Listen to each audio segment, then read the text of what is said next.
नमस्कार, जय सिया राम। प्रिय दर्शकों, प्रस्तुत हूँ आप सबके समक्ष मैं आचार्य राजेश। नवंबर माह के राशिफल को लेकर के आज नंबर है कर्क राशि का।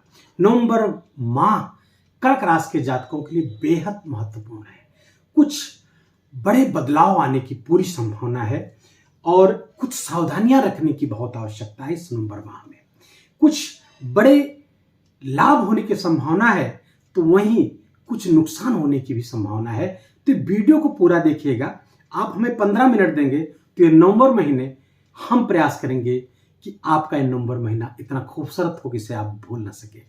कर्क राशि के जातकों के लिए मैं पहले ही बता दूं कि चंद्रमा जिस भी राशि पर है वही आपकी राशि होती है। अगर आपकी जन्म पत्रिका में चंद्रमा 4 नंबर पर बैठा है तो आपकी कर्क राशि होगी। और इस वीडियो को आप चंद्र राशि के आधार पर ही देखिएगा। हाँ, कुछ लोग अगर देखना चाहें तो लग्न के आधार पर भी इसको देख सकते हैं, क्योंकि इसमें कुछ ग्रह ऐसे हैं जो लॉन्ग पीरियड तक बैठे थे, जैसे शनि, गुरु, राहु, केतु। ये लंबे पीरियड तक एक राशि पर रहते हैं, तो उनका भी यहाँ प्रेडिक्शन होगा। तो लग्न के आधार पर भी इस वीडियो को आप देख सकते हैं। लेकिन अगर इन ग्रहों को अवॉइड करके देखें तो बाकी सारे ग्रह तो चंद्र के आधार पर ही अपना फल देंगे, चंद्र राशि के आधार पर ही अपना फल देंगे। कर्क राशि के जातकों के लिए उनके प्यार, परिवार, प्रेम, धन, स्वास्थ्य, कैरियर, व्यापार, व्यवसाय सब की विस्तृत चर्चा इस 15 मिनट के वीडियो में हम करेंगे। कर्क राशि के जातकों के लिए ग्रहों ने कैसा सजाया है अंतरिक्ष को, जरा उसको एक बार देख ले कि कर्क राशि के जातकों के लिए द्वितीय स्थान पर शुक्र बैठे हुए हैं, जो यहाँ पर 3 नवंबर तक ही रहेंगे। 3 नवंबर को ट्रांजिट होकर के यहाँ पहुंच जाएंगे, गोचर करके नीच राशि कन्या राशि में पहुंच जाएंगे। हालांकि कन्या राशि उनकी मित्र राशि है, लेकिन यहाँ पर आकर के वो नीच का फल देने लगते हैं। केतु यहाँ पर साथ में शुक्र केतु की युति बनेगी, जो युति कुछ मामलों में अच्छी नहीं मानी जाती, जबकि कुछ मामलों में अच्छी मानी जाती है। उसकी चर्चा हम आगे करते हैं। सूर्य, बुध और मंगल यहाँ पर लगभग आधे महीने तक बैठेंगे। बुध तो 6 नवंबर को गोचर करके आ जाएंगे सप्तम, लेकिन सूर्य और मंगल नवंबर माह के आधे तक बैठे रहेंगे। सूर्य यहाँ 17 नवंबर तक रहेंगे। 17 नवंबर को गोचर करके आपके पंचम स्थान पर आ जाएंगे। मंगल 16 नवंबर को गोचर करके आपके पंचम स्थान पर आ जाएंगे। तो पंचम स्थान पर ये 3 ग्रहों का ये जमावड़ा पूरे महीने रहेगा। बाकी षष्ठम और सप्तम स्थान आपका खाली है। शनि अपनी मूल त्रिकोण राशि कुंभ राशि पर अष्टम स्थान पर विराजमान रहेंगे। राहु आपके 9वें स्थान पर विराजमान है। गुरु 10वें स्थान पर चले गए हैं। राहु और केतु का गोचर हो चुका है, परिवर्तन हो चुका, राशि परिवर्तित कर चुके हैं। तो गुरु चांडाल योग जो अभी तक बना हुआ था, यहाँ पर गुरु दोष भंग हो चुका है। बड़े महत्वपूर्ण परिवर्तन। शनि मार्गी हो गए, यहाँ पर अभी तक वक्री थे, मार्गी हो गए। राहु और केतु ने स्थान परिवर्तित कर दिया। बाकी सूर्य, मंगल, बुध, शुक्र अपना स्थान परिवर्तित कर रहे हैं। तो कुल मिलाकर के 9 ग्रहों में से 7 ग्रह अपना स्थान परिवर्तित, अपनी चाल परिवर्तित कर चुके हैं। तो कर्क राशि को एक समग्रता में प्रभावित करेंगे। आइए प्रारंभ करते हैं कि इनका रिजल्ट क्या होगा।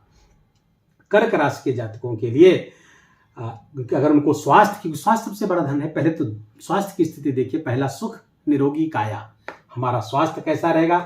कर्क राशि के इस पर किसी भी मैलेफिक ग्रह की कोई दृष्टि नहीं पड़ रही है सिवाय राहु के। तो राहु चूंकि कर्क राशि के जातकों के जो मालिक होते हैं, जो लॉर्ड है, वो चंद्रमा है। चंद्रमा राहु का शत्रु है और राहु की पंचम दृष्टि यहां पर पड़ेगी, तो मन में अनजाना भय रहेगा। भय कुछ वास्तविक में नहीं रहेगा, लेकिन मानसिक चिंताएं, दुश्चिंताएं यहां पर बढ़ाता हुआ दिख रहा है। हो सकता है मौसम परिवर्तन के कारण कुछ आप एलर्जी के शिकार हो जाए। कोल्ड एलर्जी हो सकती है, आपके फेफड़ों में कोई संक्रमण हो सकता है, कोई इन्फेक्शन हो सकता है, गले में इन्फेक्शन हो सकता है। इसके प्रति खास सावधानी कर्क राशि के जातक खास तौर पर करेंगे, क्योंकि मौसम के परिवर्तन से कर्क राशि के जातक सर्वाधिक प्रभावित होते हुए देखे गए हैं। तो इतना ध्यान रखिएगा। बाकी स्वास्थ्य में और कहीं कोई समस्या ऐसी नहीं होगी, क्योंकि गुरु की 9वीं दृष्टि अपने 9वें स्थान पर पड़ रही है। तो रोग, ऋण, शत्रु बहुत कुछ आपका बिगाड़ नहीं पाएंगे। यहाँ से तमाम तरीके के शुभ समाचार भी प्राप्त होते हुए दिख रहे हैं, जिसकी चर्चा हम आगे करेंगे। तो स्वास्थ्य को लेकर कोई बहुत बड़ी समस्या आती हुई नहीं दिख रही है। कर्क राशि की स्वास्थ्य की स्थिति होगी। दूसरा, स्वास्थ्य एक धन है और एक धन है कौन सा? शिक्षा हमारा सबसे बड़ा धन है। तो शिक्षा के स्वामी मंगल अभी तक 16 नवंबर तक अपने घर से द्वादश बैठे रहेंगे, तो कर्क के राशि के जातकों के लिए बिल्कुल स्पष्ट प्रेडिक्शन है कि शिक्षा से मन उनका भटका रहेगा, भटका हुआ है पिछले लगभग 1.5 महीने से, और ये 16 नवंबर तक की स्थिति रहेगी। मंगल जब 16 नवंबर को गोचर करके यहां पर बैठ जाएंगे, पंचम स्थान पर ही आ जाएगा, पंचम पे जब बैठेंगे तो ये एक बहुत बढ़िया भावायुते पुत्र सिद्धि, तो यहाँ पे शिक्षा सिद्धि पुत्र सिद्धि दोनों होती हुई दिख रही। कौन सी?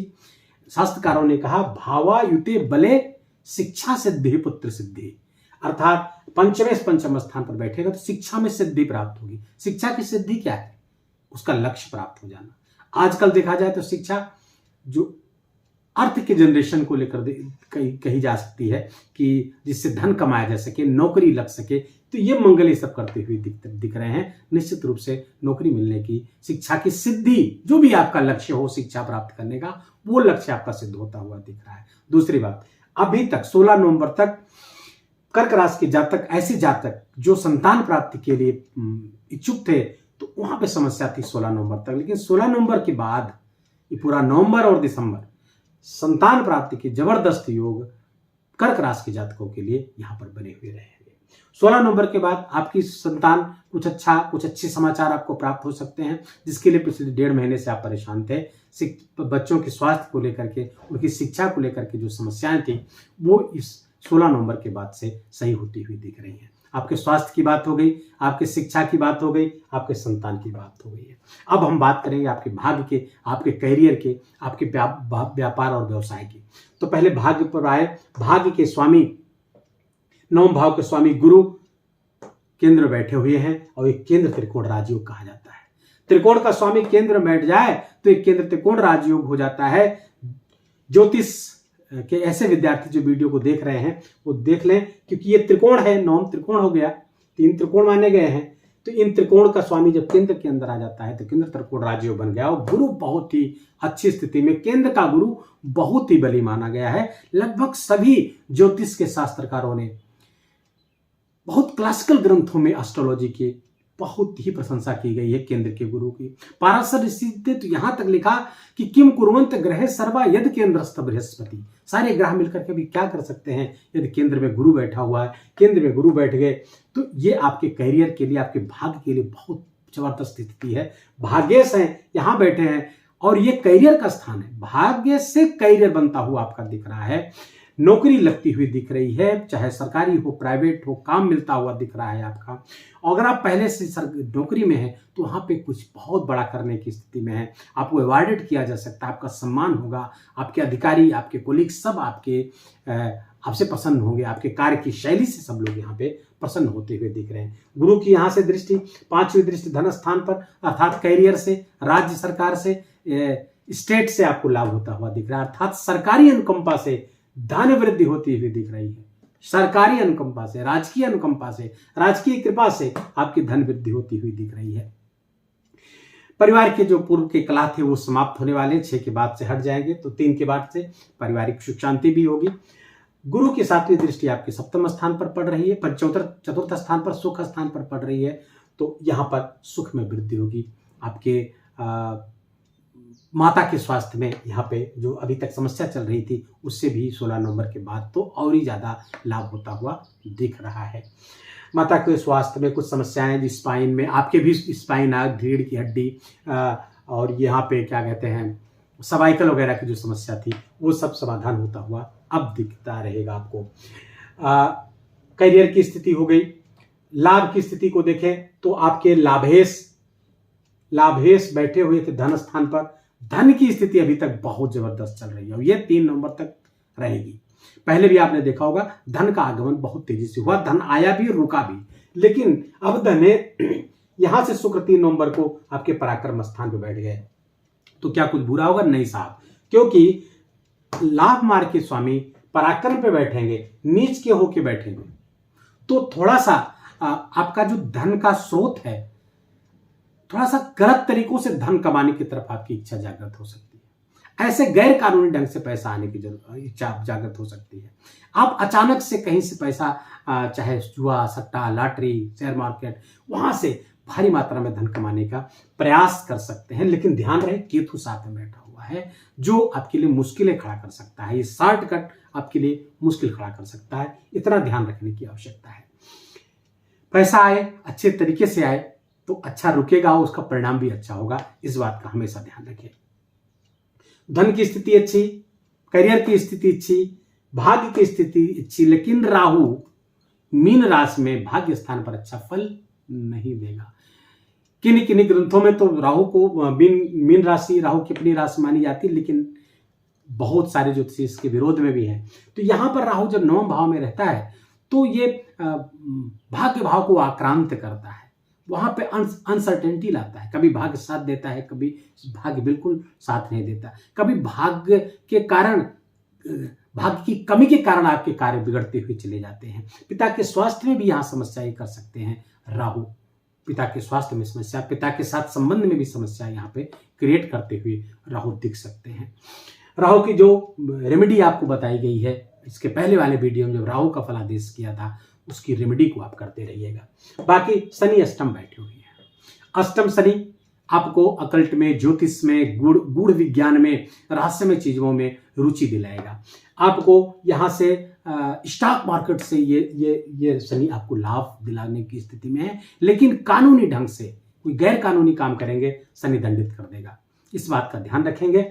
बाकी शनि यहाँ पर बैठ करके जीवन साथी के स्वास्थ्य में समस्या पैदा करता हुआ दिख रहा है, क्योंकि जीवन साथी के जो स्वामी है शनि है, वो यहाँ पर बैठ करके विपरीत राजयोग तो बना रहे हैं, लेकिन स्वास्थ्य से, जीवन साथी के स्वास्थ्य में समस्या से इनकार नहीं किया जा सकता। दूसरी बात, जीवन साथी के साथ मतभिन्नता हो सकती है आपकी, आपकी आपस में सोच हो सकता है किन्हीं किन्हीं विषयों पर न मिले, जिसके कारण से घर में माहौल तनावग्रस्त हो जाए। दूसरी बात, अगर आपका पार्टनरशिप में व्यवसाय है तो वो थोड़ा सा डमाडोल हो सकता है, उससे उतना लाभ ना हो सके, तो इसके लिए आपको आवश्यकता है आपसी समझ विकसित करें। लाइफ पार्टनर के साथ, अपने व्यावसायिक पार्टनर के साथ भी अपनी आपसी समझ अधिक से अधिक विकसित करने का प्रयास करें, एक दूसरे के पॉइंट ऑफ व्यू को समझने का प्रयास करें, अपना ही ना चलाएं, तो ये गोचर बहुत ही अच्छा इस दृष्टि से भी चला जाएगा।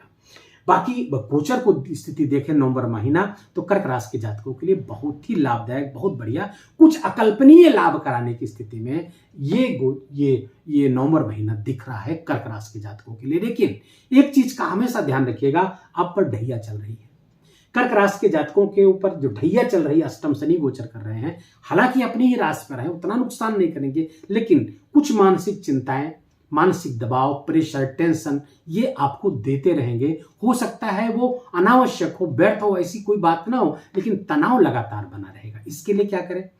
सबसे पहले चंद्रदेव की आराधना करें, चंद्रमा के मंत्र का जप करें, चांदी से चार्ज हुआ पानी पिए आप, और दूसरा चंद्रमा की रोशनी में बैठे। पूर्णिमा से पहले 5-6 दिन पहले से 5-6 दिन बाद तक आप चंद्रमा की रोशनी में आधा घंटे बैठकर वहां मोबाइल न चलाएं और कोई काम न करें, बातें न करें, चंद्रमा के मंत्र का जप करें, भगवान विष्णु का नाम, जो भी आपकी इष्ट देवता उनका जप करें, तो ये चंद्रमा आपका अच्छा होगा। हालांकि अगर ये चंद्रमा आपका अच्छा नहीं है, आपकी कुंडली मान ली नेटल चार्ट में आपका कर्क लग्न की हुई है आप, और चंद्रमा आपका वहां अच्छा नहीं है, तो ये समय थोड़ा सा विपरीत भी हो सकता है। मानसिक चिंताएं बहुत ज्यादा बढ़ सकती है, डिप्रेशन के शिकार हो सकते हैं और डॉक्टर के पास जाना पड़ सकता है अपनी मानसिक चिकित्सा के लिए। तो थोड़ा सा इतना ध्यान रखने की आवश्यकता है। लगभग सारे पक्षों को मैंने छू लिया है, कोई पक्ष लगभग छूट नहीं रहा। हाँ, प्रेम प्यार की स्थिति अभी तक तो अच्छी नहीं थी, लेकिन अब अच्छी होती हुई दिख रही है, क्योंकि मंगल स्थान परिवर्तित कर देंगे।